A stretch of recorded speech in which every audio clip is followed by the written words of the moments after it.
Assalamualaikum warahmatullahi wabarakatuh. Shalom, Om Swastiastu, Namo Buddhaya. Perkenalkan, kami kelompok 10 yang pada kesempatan kali ini akan melakukan perancangan video model pembelajaran dan kami akan melakukan model pembelajaran kontekstual. Di mana pembelajaran kontekstual ini adalah konsep belajar yang membantu guru mengaitkan antara materi yang diajarkan dengan situasi dunia nyata siswa dan mendorong siswa membuat hubungan antara pengetahuan yang dimilikinya dengan penerapan dalam kehidupan mereka sebagai anggota keluarga dan juga masyarakat. Berikut adegannya.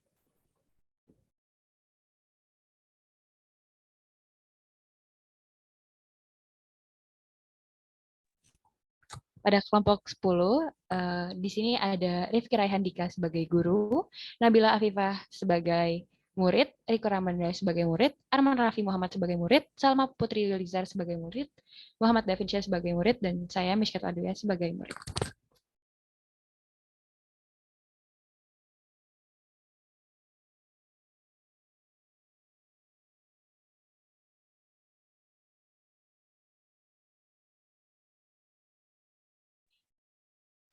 Assalamualaikum warahmatullahi wabarakatuh. Selamat pagi anak-anak. Pagi, Pak. Pagi, Pak. Selamat pagi, Pak. Oke, semoga teman-teman pada sehat semua nggak? Sehat, Pak. Alhamdulillah. Ya, ketua kelasnya sudah hadir di sini. Hadir, Pak. Oke, Davin, teman-temannya hadir semua atau enggak, Davin? Alhamdulillah hari ini hadir semua, Pak. Tapi tadi Riko sudah izin sama saya karena masalah jaringan, dia izin off cam. Oke, nggak apa-apa. Yang penting berkabar ya. Boleh, Davin, sebelum kita memulai pelajaran, alangkah baiknya buka dulu sama berdoa ya. Baik, Pak. Oke, teman-teman semua, sebelum kita memulai pembelajaran hari ini, alangkah baiknya kita berdoa menurut agama dan kepercayaan masing-masing. Berdoa mulai. Berdoa selesai. Oke, terima kasih. Jadi, adik-adik semua, hari ini kita seperti omongan Bapak ya, pertemuan sebelumnya, hari ini kita akan belajar terkait bisnis online. Tapi adik-adik semua, hari ini Bapak akan menjelaskannya secara garis besar aja. Yang Bapak harapkan dari pertemuan kali ini, adik-adik ini mampu untuk bisa mengerti dulu dasar-dasar dari bisnis online. Karena kita kan di jurusan bisnis dan pemasaran. Jadi, apa yang dipelajari hari ini semoga bisa dipergunakan oleh adik-adik di kemudian hari. Oke, kita next.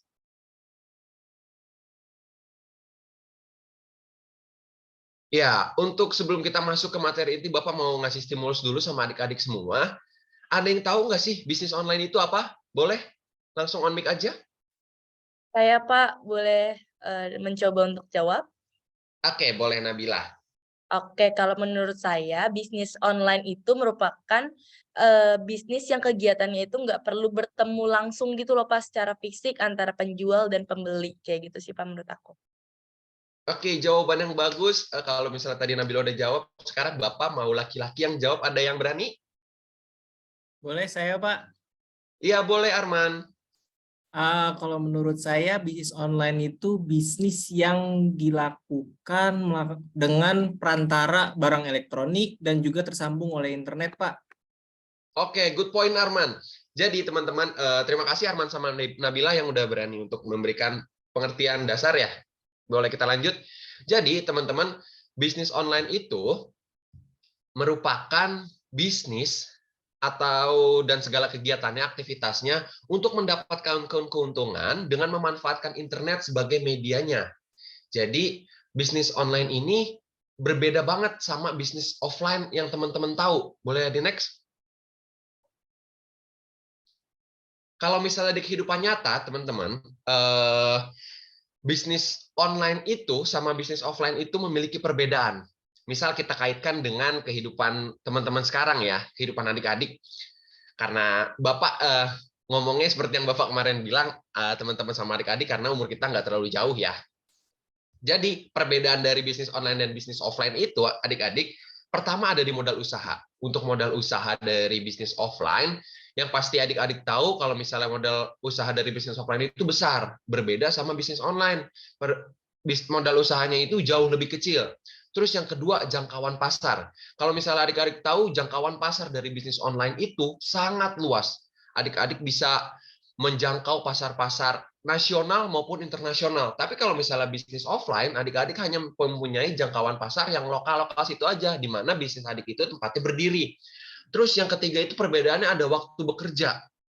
Waktu bekerja bisnis offline, misalnya adik-adik punya toko, harus buka jam 7, lalu tutup jam 5. Tapi kalau misalnya adik-adik mempunyai bisnis online, waktu bekerjanya itu adik-adik yang ngatur sendiri.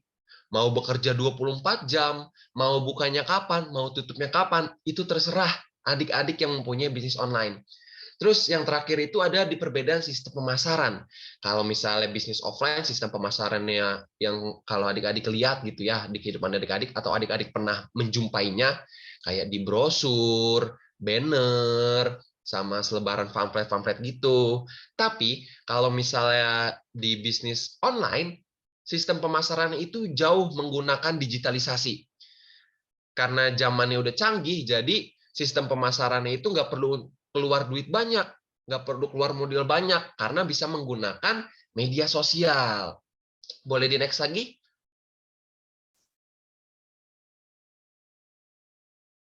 Terus adik-adik harus tahu manfaat dari bisnis online itu ya, karena teknologi itu membawa perubahan berdampak positif untuk semua bisnis. Jadi bisnis online ini memiliki manfaat-manfaat. Yang pertama itu tidak terbatas ruang dan waktu. Tentu dong, karena bisnis online yang adik-adik jalankan itu semua lewat genggaman HP, semua lewat genggaman gadget. Jadi adik-adik bisa mengaturnya dimanapun, kapanpun, itu seterah adik-adik. Terus pengorganisasian lebih mudah dan sederhana. Sekarang Bapak tanya sama Davin, kalau misalnya bisnis offline, pengorganisasian barang-barangnya susah atau mudah? Lebih susah ya, Pak? Ya, benar sekali. Soalnya kalau misalnya adik-adik punya bisnis offline, pengorganisasiannya itu harus datang ke toko, terus ngecek barang-barang gimana-gimana ya secara fisik langsung. Tapi kalau misalnya bisnis online, pengorganisasiannya itu jauh lebih mudah dan sederhana. Karena adik-adik itu bisa ngeceknya lewat smartphone atau lewat perangkat-perangkat elektronik. Terus manfaat yang ketiga itu biaya pemasaran lebih murah, seperti yang tadi Bapak bilang ya. Terus pelayanannya lebih fokus, karena adik-adik bisa menjangkau customer-customer adik-adik itu lebih fokus lewat handphone. Nggak terpecah, harus ngurusin ini, harus ngurusin itu. Semua berada lewat genggaman. Terus kemudahan memiliki target pasar, membangun hubungan dengan customer lebih efektif, sama kemudahan akses. Oke, misal contoh kemudahan akses yang adik-adik tahu, kalau misalnya punya toko offline nih, boleh Salma, kalau misalnya Salma punya toko offline, akses untuk pengurusan setiap hari-harinya tergolong susah atau tergolong mudah dibandingkan dengan bisnis online? Lebih susah sih, Pak. Boleh tahu penyebabnya apa lebih susah? Gimana, Pak? Diulangin pertanyaannya? Kemudahan akses itu kan tadi Salma bilang lebih susah. Kenapa tuh bisa dibilang lebih susah? Oh, karena kan harus datang langsung tuh ke tempatnya, jadi ada effort-nya gitu loh, Pak. Ya, benar sekali. Terima kasih, Salma. Ya, jadi adik-adik itu yang Bapak sebutkan tadi, yang Bapak jelaskan tadi, merupakan manfaat dari bisnis online. Kita lanjut ya.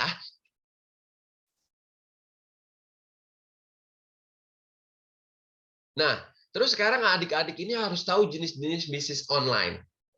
Dari kelima jenis-jenis bisnis online ini, ada yang adik-adik tahu atau adik-adik pernah mengenalnya dengan kehidupan adik-adik di kehidupan nyata? Pernah, Mungkin Pak. Nabila boleh? Iya, saya tahu yang online shop. Ya, online shop. Pasti dong adik-adik semua di sini pernah menggunakan atau bahkan memiliki akun-akun untuk online shop. Jadi online shop ini digunakan untuk berbelanja. Kalau misalnya adik-adik dulu gitu, mamah papahnya adik-adik mau belanja harus datang ke tempat, harus berjalan jauh. Sekarang kita sebagai generasi milenial itu diberi kemudahan oleh dengan adanya online shop. Adik-adik bisa belanja dari rumah bahkan sambil tiduran. Terus yang kedua, paid writing. Paid writing itu jenis bisnis online yang di mana dia misal ngetik sesuatu lalu dibayar. Biasanya untuk penulisan blog atau penulisan caption yang berbayar. Terus yang ketiga, reseller. Sekarang kita nggak punya bisnis utuh, tapi kita bisa tetap dapat untung itu lewat reseller. Jadi kerjaan kita itu cuman Oke, kita ngepromosiin produk dari suatu brand. Produk itu kita promosiin, kita jual ke orang. Itu kita bisa disebut reseller. Terus yang keempat itu jasa CEO, Search Engine Optimization. Jadi kita bekerjanya itu sebagai jasa CEO. Bagaimana caranya kita bisa memperkenalkan atau mempromosikan suatu produk, kalau misalnya di search namanya, itu bisa langsung muncul di kolom pencarian. Terus yang kelima, pay per click. Kalau misalnya adik-adik sering nih ya, misal lagi buka web terus ada iklan-iklannya yang diklik, tiba-tiba langsung masuk ke website yang diklik. Nah, itu pay per click. Jadi sistemnya itu kalau misalnya adik-adik ngeklik dari si iklan itu, orang yang mengiklankan itu mendapat bayaran. Nah, boleh dilanjut lagi? Nah, Bapak hari ini hanya menjelaskan dasar-dasar dan garis merah dari materi kita kali ini. Bapak mengharapkan adik-adik juga bisa menggunakan buku-buku atau internet yang kalian punya untuk menggali lebih dalam terkait materi hari ini. Nah, dari materi hari ini nih, teman-teman ada yang mau bertanya atau tidak? Kalau saya tidak, Pak, sudah cukup jelas. Oke, yang lain?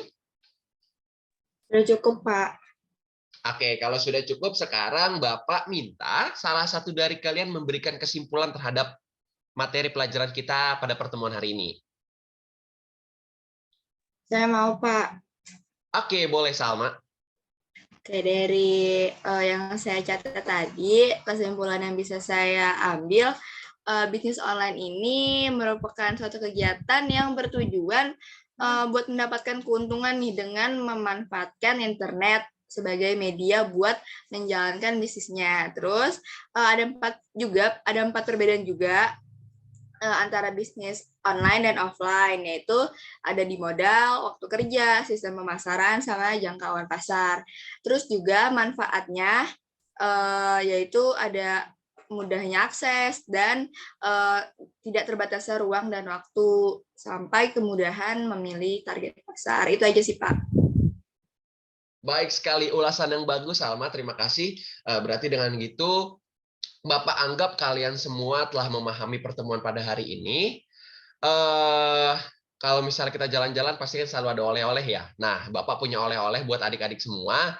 Bapak sudah mengirimkan link post-test yang harus adik-adik kerjakan. Nanti deadline-nya jam 23 malam ini ya. Bapak kirimkan melalui ketua kelas. Jadi nanti Davin tolong dikirimkan ke teman-temannya semua ya.